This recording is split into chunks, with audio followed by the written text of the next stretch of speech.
Salut les créatifs, comment allez-vous? Alors, la semaine s'est bien passée, vous êtes prêts pour une nouvelle vidéo, nouvelle capsule, nouveau challenge, tranquille à la cool. La semaine dernière, on a parlé du monogramme. Cette semaine, on va faire un autre exercice, et donc un autre challenge, et cet exercice c'est le calligramme. Oui, alors peut-être on peut expliquer ce qu'est un calligramme, non? Oui, le calligramme, ou autrement appelé le mot-image, il consiste à composer du texte de telle manière à ce que ça forme une image. D'où le nom mot-image. Il peut être en rapport avec le sujet du texte ou le sens inverse. Et c'est fun, et c'est créatif, et c'est ce qu'on va faire ensemble. Vous êtes prêts? C'est parti. Dans mon bureau. Donc, le calligramme. Alors pour ça, de quoi on va avoir besoin?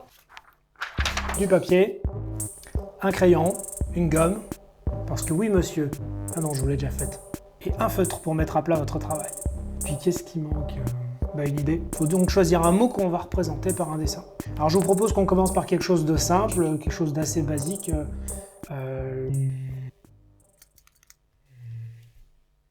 Un cheval. L'idée c'est déjà comprendre le principe.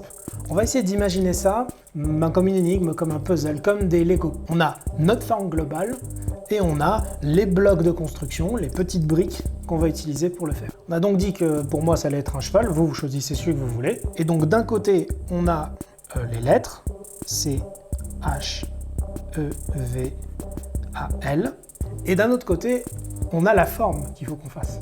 Alors si je devais dessiner un cheval, qu'est-ce que je dessinerais? Je dessinerais grossièrement, hein, on aurait donc les quatre pattes, je dessine formidablement bien, vous avez remarqué. Et je pense que, bon bien sûr il y a la queue, et je pense que le plus important qu'il ne faut pas louper, c'est donc la croupe, l'échine, et la taille du cou qu'il ne faut pas louper, pour pas qu'on confonde ça avec un ours par exemple, ou un loup, ou un chien. Mais donc grosso modo, on a donc ces lettres-là, qu'il faut rentrer dans cette forme-là.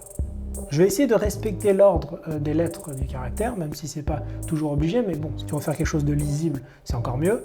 Si on essaye déjà dans l'ordre, on va voir que le C pourrait peut-être être le museau, je sais pas comment on dit ça. Le H dans sa forme minuscule pourrait être les deux jambes de devant. Le E, le V, ou la suite du corps, on va dire. Et puis le A, je vais utiliser sa forme majuscule, comme ça je pourrais retrouver deux pattes. Et pour mon L, j'ai juste à le représenter de façon oblique, et comme ça j'ai à peu près ma forme de cheval. Je vous l'ai dit, on commence tranquille. Donc, deuxième exemple, essayons une autre idée simple. Je pense à un autre animal, par exemple, on a parlé d'un cheval, parlons d'un oiseau. Un oiseau. Eh bien, on recommence. Quelles lettres on a donc? Le O, le I, le S, le E, le A, le U. Et puis la forme qu'on a, on imagine donc une tête, corps, un bec, bien sûr, des petites pattes, voilà, et des ailes. Et donc là, on va par contre jouer un petit peu et désordonner les lettres de manière à dessiner exactement la forme qu'on veut. Si je regarde la forme de mon oiseau, il y a des choses qui sautent aux yeux. C'est que la lettre O, assez facilement, peut représenter la tête, donc je le réserve. Donc le O, c'est la tête. Qu'est-ce qui me manque? Je pourrais utiliser le I, tiens, regardez, pour être un bec, et tiens, le point sur le I, pourquoi pas un espèce d'œil? Mais non, qu'est-ce qui pourrait faire le corps? Je pourrais utiliser le U. Allez, le U. Donc, si on fait le point, on a j'ai mon O, j'ai mon I, j'ai mon U d'utiliser. Il me reste le S, le E, le A. Je pourrais utiliser mon S pour faire les pattes, mais à ce moment-là, E et mon A, je ne sais pas. Essayons de voir. Oui, pourquoi pas, je peux faire ça. Je vais essayer autre chose. Mon oiseau penché de l'autre côté. Et on va voir ce que ça donne. Je garde mon O et mon I parce que je trouve que ça fonctionne très bien. Je trouve que mon U aussi fait très bien le job d'être le corps. Mais là, je me dis que je peux faire autrement et me servir peut-être du S pour faire l'aile. Regardez. Il me reste donc le E et le A. Pourquoi pas, je peux m'en servir pour faire les pattes. Alors à ce moment-là, il faut que je les fasse un peu plus petits. Voilà, j'ai toutes mes lettres. Ça me fait donc un oiseau. Bon, je pense que vous avez compris le principe même globalement du calligramme. Et on voit un petit peu comment ça peut fonctionner. Pensez à vos caractères comme si c'était des Lego, comme si c'était des briques, comme si c'était des pièces d'un puzzle avec lesquelles on allait constituer notre image. Mais maintenant que vous avez compris le concept, je vous propose quelque chose d'un petit peu plus compliqué.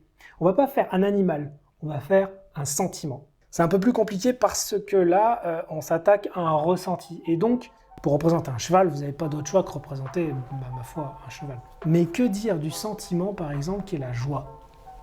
la joie. Donc on prend une autre feuille, J-O-I-E, et puis il faut penser à une forme. Quel genre d'image peut être utilisée pour représenter la joie? Moi je pense peut-être à la manifestation physique de la joie. Imaginez que votre équipe préférée de foot a gagné. C'est ce qu'on va essayer de dessiner. Donc on peut imaginer quelqu'un qui lève les bras en l'air, signe de liesse comme on dit. Alors qu'est-ce qu'on peut faire? Déjà le premier truc qui saute aux yeux, le O pourrait être utilisé pour faire la tête. C'est un peu le truc facile. C'est d'ailleurs tellement facile que je vais pas le faire. Pourquoi? Parce que pour moi le E, j'ai toujours trouvé que c'était un caractère souriant, un caractère qui avait la banane comme on dit. Je vais donc partir de là, mon E c'est mon visage souriant. Donc ça peut être mon point de départ. Maintenant, j'imagine bien le J et le I comme des bras levés. Donc comment on va faire? J'ai deux possibilités. Je peux dessiner mon J comme ça, ou bien l'inverse, ce que vous voulez. J'ai une préférence pour le deuxième d'ailleurs. Et donc là, comme on l'a appris, là on va recommencer à faire comme on a fait, donner un petit peu un caractère typographique à ces signes. Je vais rajouter les empattements, puis je vais rajouter des pleins, des déliés, ça me fera les manches. Ça remplit un peu aussi cette forme-là, ce vide. Et donc mon O maintenant peut me servir par exemple pour faire, parce que mon supporter de foot, il aime bien le Coca-Cola. Et donc pour représenter un sentiment, c'est souvent l'effet que ça a sur quelqu'un, sur son corps en général, des dynamiques de mouvement, des impulsions, donc souvent des courbes du mouvement. Mais c'est aussi des expressions du visage. Et là je l'ai rendu, on va dire, de façon extrêmement simple avec juste un caractère, un sourire. Mais maintenant imaginons, c'est le dernier exemple qu'on va prendre, un sentiment presque un peu contraire, on va partir sur la peur. Même exercice, qu'est-ce qu'on a comme lettre? P, E, U, R. Et en ce qui concerne la forme, qu'est-ce qu'on peut faire? Je dirais que la peur se lit surtout sur le visage. Par exemple, si je prends un visage qui est content, on imagine donc la forme globale du sourire qui est plus dans ce sens-là. Maintenant, pour la peur, il y a une forme typique de visage aussi. Déjà, l'angle des yeux n'est pas du tout le même.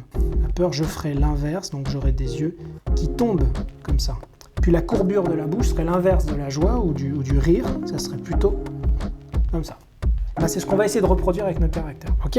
Je peux utiliser le U comme la ligne de la mâchoire. Déjà, j'ai cette idée-là que je vais pouvoir utiliser. Donc, je vais utiliser mon E comme un œil.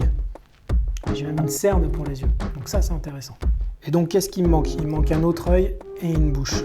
P comme ça, donc j'ai mon P-E-U. Et je vais imaginer mon R, et je vais lui rajouter une oblique pour faire mon R.